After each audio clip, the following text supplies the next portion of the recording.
Hello, and welcome to the Annie Altman Show, the podcast formerly known as True Shit. My name is Annie Altman, and I really enjoy asking people questions about what this whole being human experience is like for them. And sometimes I enjoy talking my own circles around questions, like this episode, the first solo show. Woo! This podcast is field research for the Humani, an interactive stand-up comedy musical philosophy show about how no one ever fully knows how to be a human being. If you're listening to this now, you're fortunate enough to choose your truth. I choose to believe that objectivity is the sum of subjectivities, meaning humans collectively create truth. And meaning that it's really fucking important to talk about because we're collectively creating it. So these solo episodes that I am sitting here in the kitchen with headphones alone recording are called Yes and Annie, which is a concept that I learned first, yes and, in improv, and saying saying yes and then adding something rather than yes but no and then shutting down the scene. And where do you go from there?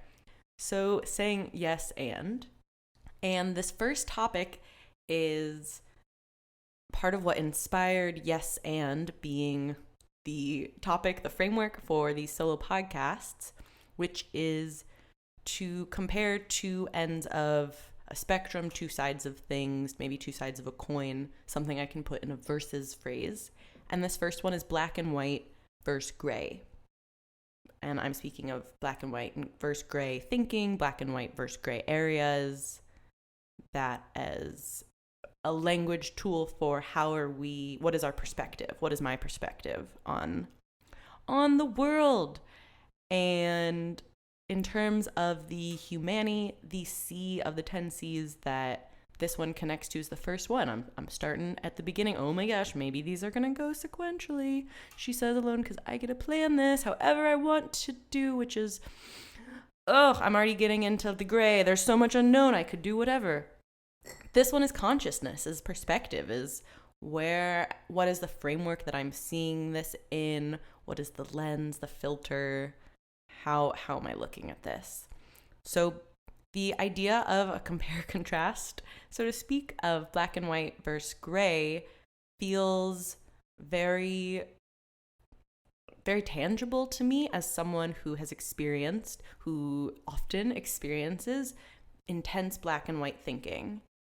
And then to the same capacity of extremeness, intense gray, or maybe it's getting attached to the gray of rejecting black and white thinking and being on extremes, and then so overly attaching to everything in moderation and staying in the middle in the gray area.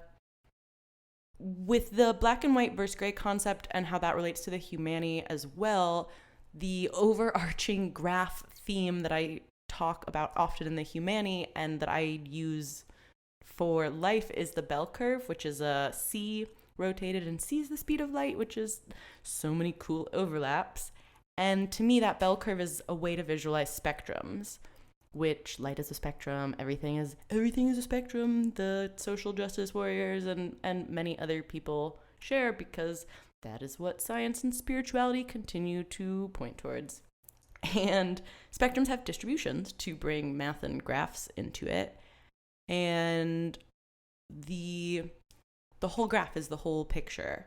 So a realization I came to very recently is that when people, and myself included, say things or think things like, oh, nothing is black and white, that's more black and white thinking. That's just going even more towards that thing that is supposedly being rejected. There are black and white things, and there are gray things. It's a whole spectrum and can be visualized on a bell curve potentially, and one end being, quote, the black end, one end being the, quote, white end, gray being the space in the middle.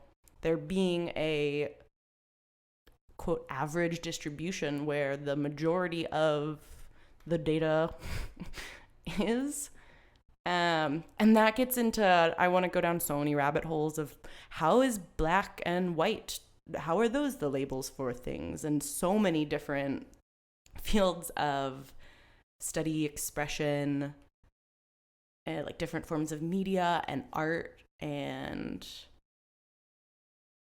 maybe actually what I'm curious about there is less like how that became the case and more how using that language as a framework, which honestly feels mostly arbitrary, how using that has then been used moving forward, and how people make associations with things. And also just the kind of the snowball effect of it, almost, of I wonder, then, you know, you put something into use and then you know, there's phrases like seeing the light, and yeah, things just things start seeping into everything, which is where for me I come back to spectrums of everything being on a spectrum.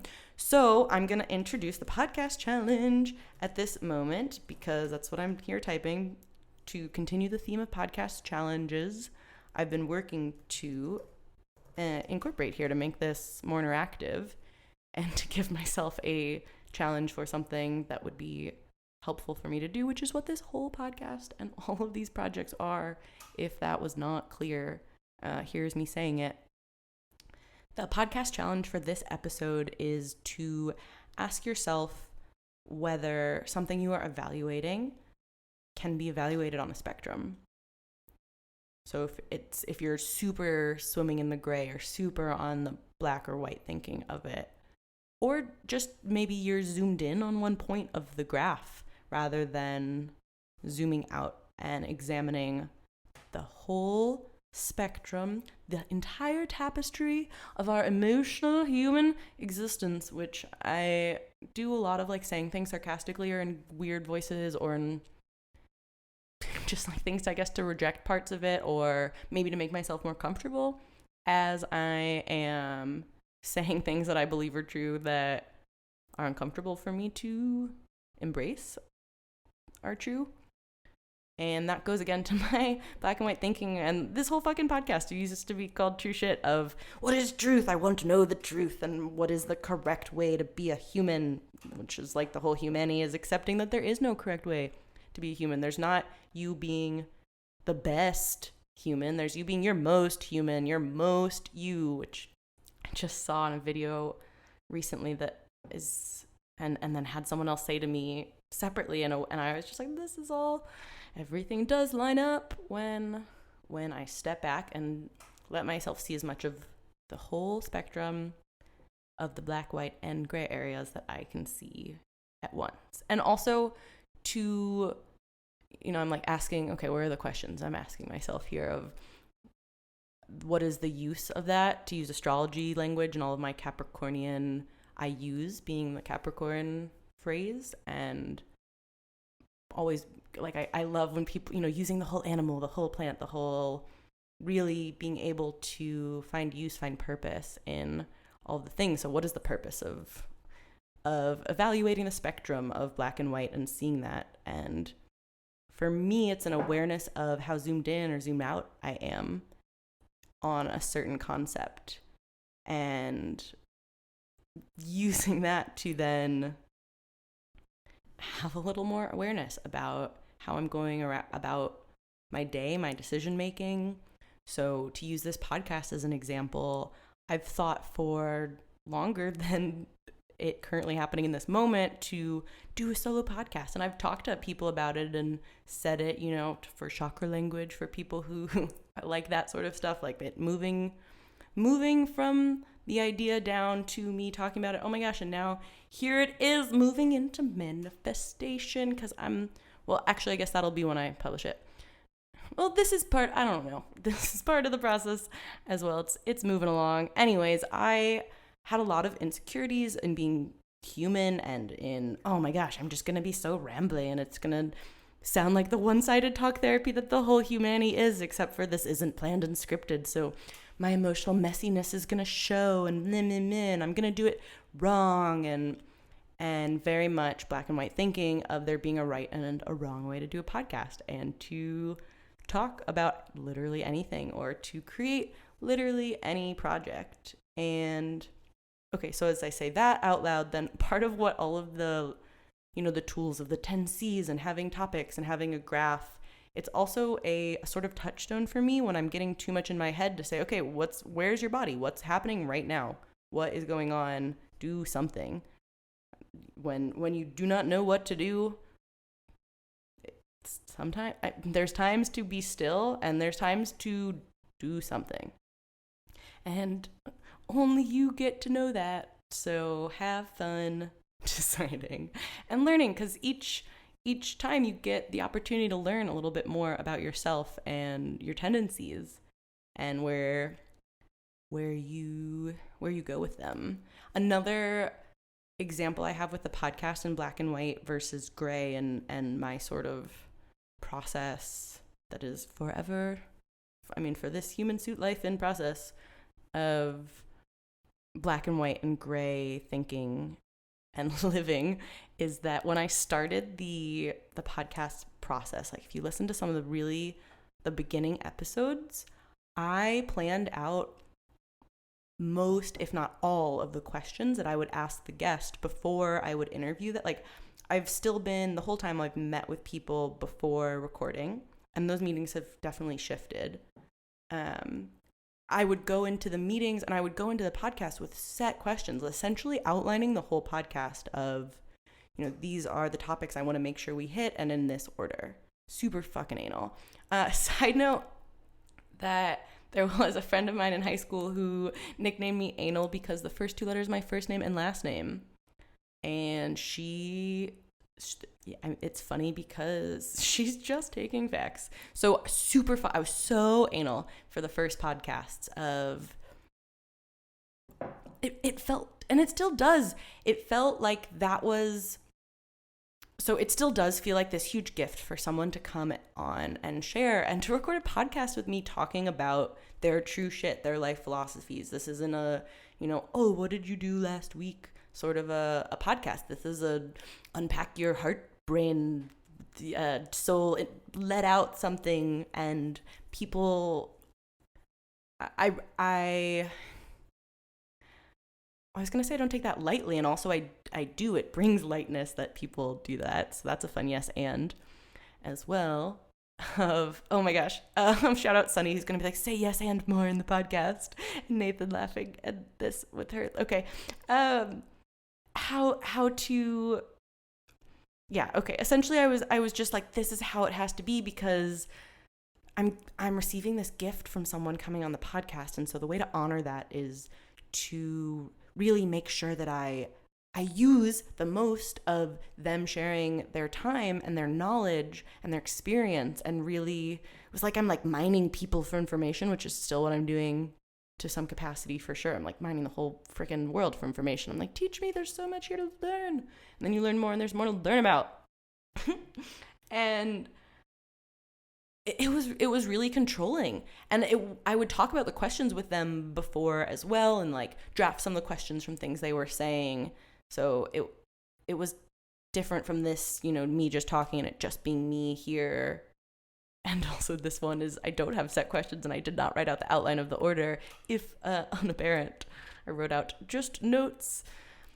And I realized in practicing along that process, I would do some of the podcasts where maybe I would ask the questions in a different order and things would come up differently, or the person would ask me a question and that would lead down a different place. And one podcast at a time, or one moment at a time, letting go of another anal, OCD definitely retentive, this controlling aspect of, this is how this has to go, this is how I have to do it right. Like, that really is the black and white thinking of it for me, is that there's a right and a wrong way to do the podcast, and the right way was really making sure that I learned as much as I could from that person as possible, and that we put out touched on as many different things as we could for the podcast, so it was totally 100,000% valuable.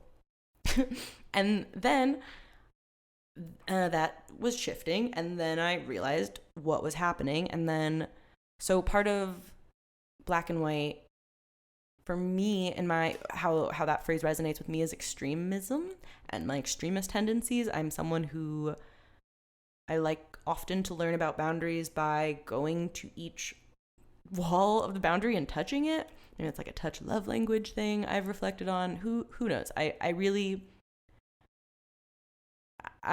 definitely am someone who learns by experience and doing, and I like to make things and really explore the whole bell curve graph, which is, a great and terrible thing, as all yes ands are. So I took the podcast to the other extreme, and I told myself I wasn't allowed to write out any questions before I interviewed someone, and I still talked to them before. Maybe I'd write out some notes written down to help myself in paying attention and talking and like during the podcast. Sometimes not at all. Sometimes I was like, I can't write down anything. I'm not allowed to do anything that would let me control the flow of this conversational interview. And, I need to surrender completely and let go of any control over how this is going and let it just be a flowy conversation that goes wherever. And I'm sure like improv was a helpful part of that lesson of easing the reins, of easing that intense need for structure. And then after going to that extreme, I had a similar, Annie, you're at the other extreme, sort of a realization, and started moving back towards a quote middle ground, which sometimes those phrases, like any phrase like moderation or middle ground, can be bothersome to me. I am someone who says everything in moderation, including moderation. So I do believe there's times that moderation is not moderating. And also that I believe in a natural homeostasis point, biologically, spiritually, all of the things for individuals and for collectives. And for the podcast interviews, that has been a process of finding a balance that I'm in the process of finding and doing the solo podcast, where I draft out questions before and I have some idea of some framework, and I let things be really free flowy, or I don't look at this thing the whole time of this is how the structure has to go and this is what it must be, and that I can yes and that part of the podcast and bring together both this black and white thinking of I do care about there being a structure. I care about this being a conversation that someone is tuning into a podcast to hear, because that conversation isn't happening somewhere else. So they are sourcing a podcast for that knowledge, that information, that's something that helps them tap into a new perspective, which is the base intention of this whole project, is for people to self-reflect, and for me to remember that the only way that I have any influence over people self-reflecting is for me to self-reflect. And maybe people will then self-reflect in their ways, and maybe they won't. And either way, I have no influence over it. I only can do my own thing. So here I am recording a solo podcast. Unsurprisingly, I've definitely put that sort of extremism, black and white, into food. Has been probably the most tangible, sort of obvious example of black and white thinking. I've gone into super extremes of making literally all of the food rules for myself, and then also super extremes of like no food rules and no, like the rule is no rules, almost as obsessively as obsessive angry vegan phase Annie. And I'm not a vegan at this juncture, and I do care a lot about ending factory farming and a lot of things that vegans talk about and other food labels talk about, and I care a hell of a lot more about food access and distribution. And to come back to that idea of using the yes and between black and white versus gray,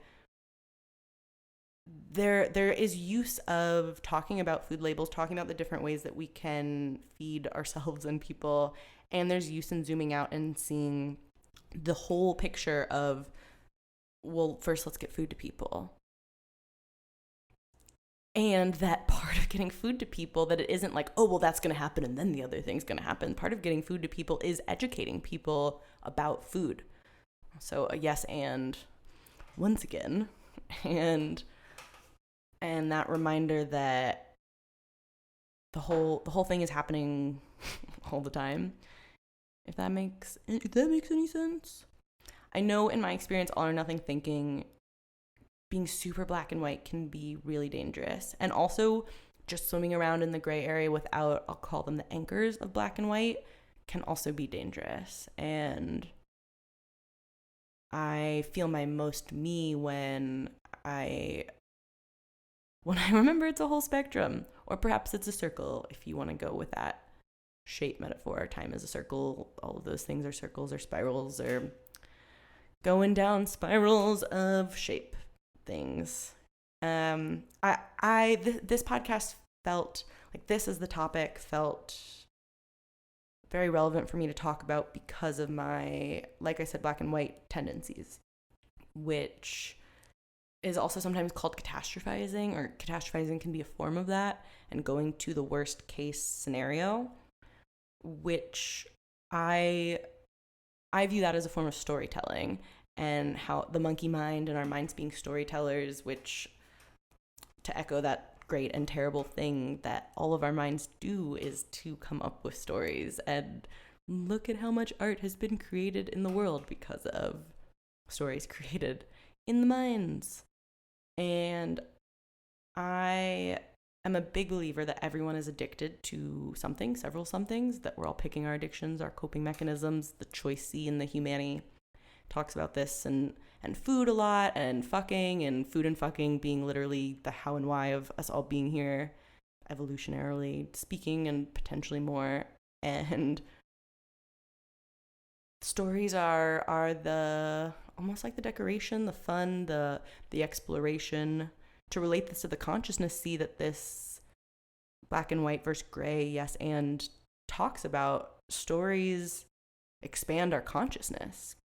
That's my experience with them. Both telling and receiving stories expands my consciousness hugely. And it's interesting the ways that, in being addicted to everything, that storytelling and stories can be addicting. Consuming, creating stories, consumption, creation is going to be a yes and, Annie, as well. I view that as a cycle. Maybe the yes ands, these things are more circles than the bell curve, or maybe it's, like a reflected two bell curves, and that makes a circle together. As I'm saying this, I'm like, Annie, look at you going down the rabbit hole again of wanting to have answers and figure things out. And a lot of that I find tied to perfectionism. I feel like a lot of people who are black and white thinkers would also identify as perfectionists, and people who, part of why my mind is making this framework of black and white is wanting there to be a right and wrong, so that we can say we're doing things right, that I'm being perfect because there's a black and white, and I'm doing things in either the black or the white way, or whatever is the right way for that thing to be doing things. And that to me is directly tied to accepting unknowns, letting go of control, letting go in general. And if you deal with mental health labels or not in your life, letting go is a theme of the human existence, because new information keeps coming in to be processed, new feelings, emotional information keeps coming around, and all we can do is filter some of it, because we only have so much space, and so we gotta let go of some of it. And that's a doozy for me sometimes, for all people especially, and I feel like I have a deep, challenging story that I've attached to, that I've addicted to, that it is challenging for me. Because with my black and white extremism, when I decide to let something go, I tend to let go as intensely as I've held on. It's like I'm like, the metaphor with my hand would be like gripping so tightly, and then the letting go is like throwing something on the ground even. That sounds so angry. Hey, anger. It is, though. It's like, if it's something I'm holding on to well, that's not true. Sometimes there's things I hold on to that intensely, and then it's almost like I fall asleep. And it is falling out of my hand. I guess there's only a couple examples I can think of where I've thrown things. There's definitely been times where I feel like I've attached to an idea, a concept, a story, and I've gripped it really hard in my hand, and then in talking to friends and people that I trust, talking to a trained therapist, and in doing yoga, journaling, whatever the practices that I need for that particular thing, then I very intentionally, Capricorn stereotypes again, choose to set it down. I'm like, all right, I've looked at you, I've examined the fuck out of you. Thanks for being here. I'm going to put you here. Then there's times when I've held on really intensely and gone to the other end of the spectrum and like chucked things. And then there's that feeling of things I've held on to so tightly. And then it's like I said, it was falling asleep. And then I wake up and it has fallen out and I didn't realize that I let go of it, which makes me think of that quote that talks about you fall in love like you fall asleep, like slowly and then all at once. It's like letting go can be that process as well. And yeah, I guess I'm saying I guess a lot because it feels awkward to record a podcast alone in the kitchen, which not actually that. It feels vulnerable. It doesn't feel awkward. It feels vulnerable because of that part of me that says, what if this isn't valuable to people? Useful. Oh my gosh, it's the use. What if this isn't useful to people? And then I go into the all or white, the all or nothing black and white thinking of, well, this podcast is either totally useful to everyone or it's totally not useful to anyone. Which I didn't have the conscious voice for that inner part until now, which is probably why I recorded this podcast. Because on the surface, I'm not aware that there is that voice there, though. Like, that is the resistance for me to recording it. And because logically, which is classic, any mental health, any emotional health thing of that disconnect between two ways of seeing things, like the yes and the verses, where logically I'm fully aware that parts of this podcast will probably be useful to some parts of the people who listen to it. It does exist somewhere in the gray, and there will be someone out there that this is super, super useful for. She says so, she believes it, and there'll be someone out there that this is not useful for at all. And the whole thing, and me doing this alone and sitting with the vulnerability of that intimacy with myself and just talking into the microphone, just me here for half an hour almost of shooting the breeze just with notes and no outline. Well, the humanity has an outline for my mental health stability. She also realizes as she records this. And I offer it to myself as an outline for a fucking illusion of stability and security in a forever unknowable future and world. We need it all. And a lesson of needs. Oh, fuck. Needs on a black and white versus gray and that spectrum.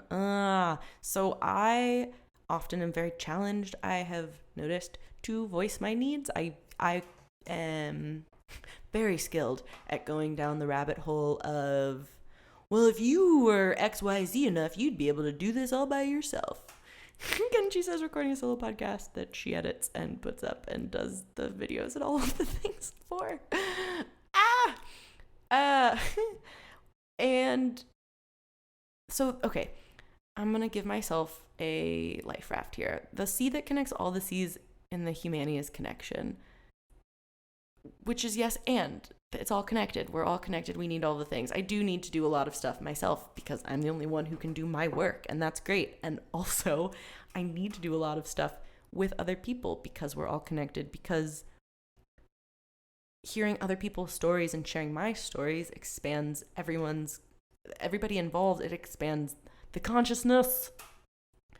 So it is of value and of use, Annie. And it took a lot of podcast episodes for me to decently dramatically, hello black and white brain thinking, creating stories, message my best friend to ask for help with the podcast and say, I need your help. And it took 2 years into working on the humanity for me to put a video on YouTube that said, I need your help. And that's silly. That's just silly. We're all social creatures. We need people. We need the whole spectrum. So if you're in either that extreme of I need to do everything with myself, or you're in the extreme of I need to do everything with people, those are both extremes. And in my experience, I feel more me when I figure out how to have space for both. The podcast is fucking revolutionized since getting feedback and having someone listen to it consistently, having someone receive things that you make and consistently give you feedback and help you track and see, just watch, observe with another perspective than what you're seeing. It's like if there was a big pink elephant in the room, I was just writing about this in the humanity future, you'll hear this too. There's a big pink elephant in the room, like pun references intended, and everyone was standing in the room in a different place. Everyone would be seeing a different part of the big pink elephant. And from where you're standing, from where I'm standing, you're only seeing one perspective of the elephant. And how this relates to black and white versus gray thinking is that the black and white all or nothing mentality and getting super caught there is when I'm going to use me as an example. Because I'm talking about me here. Oh, this solo podcasts are going to be a journey of saying a lot more I statements, aren't they? Yep. When I attach to the perspective that I'm looking at the big pink elephant in the middle of the room as, quote, correct, is when I'm overly attached to that black and white area. And maybe getting overly attached to the gray area would be like spinning out the other. I just noticed the that I know I said before. She perfectionists herself. The over gray would be maybe zooming out so far of, well, where's the room located and where's the whatever, and getting so in the meta, which I've gone to that extreme as well, where it's almost ungrounded, which is really cool to think about that on the bell curve spectrum, that if you're at, quote, the peak of the gray area, then you are the farthest from the ground, quote unquote, if the ground is the x-axis of the graph, if you're seeing that in your head. Potentially that made sense to somebody. Okay, so what are my takeaways for this episode? What are takeaways for someone who was like, yeah, I'm still listening to this, because essentially this is one-sided talk therapy. This is not talk therapy because there's not a therapist here. This is voice journaling therapy. That's the vulnerability of it, and that's the practice for the humanity, which is one-sided talk therapy. And the yes and why that is such a useful phrase for me is that I really resisted talk therapy when I was first exposed to it in high school. I felt like I wasn't allowed to be honest with the person that I was going to, that talking about my family, my friends, talking about people who weren't in the room, it brought so much guilt up for me that I felt I wasn't allowed to talk about them, that I felt a lot of guilt also about so much privilege and how could I have all of these mental health issues that I'm dealing with when I have access to all of my basic needs. and feeling that I was not allowed to seek help because there were people who needed more help. And if you've had that experience, I'm here to tell you that that is bullshit. We all suffer. Suffering is relevant. The only way you are going to help anybody is for you to help yourself. Maybe on the surface, like, a handful of times you could help someone else by burning yourself out, which I've done that one. And in my experience, those come back around to bite me. They come back around to bite me in the ass. In some way, because I went to the point of burnout. I went to that over-efforting in the effort versus ease. Yes, and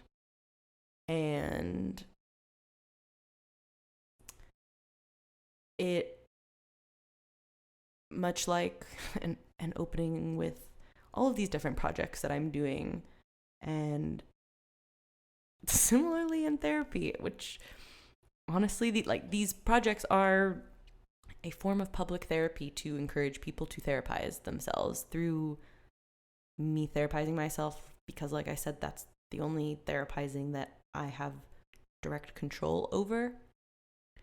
So my extremist is like going all in and sharing all in, because that's all I can control. So I'm going to control the fuck out of it. Woo. Little comedic side note for people here. I believe firmly that the more controlling someone is in their work life, the more they want to be controlled sexually, and vice versa. And that director-producer minds seem to be the exception of this, of people who just want to be controlling fucking everywhere. And I'm here for it. You do you, everybody. And you do whoever you want to do consensually. Yeah.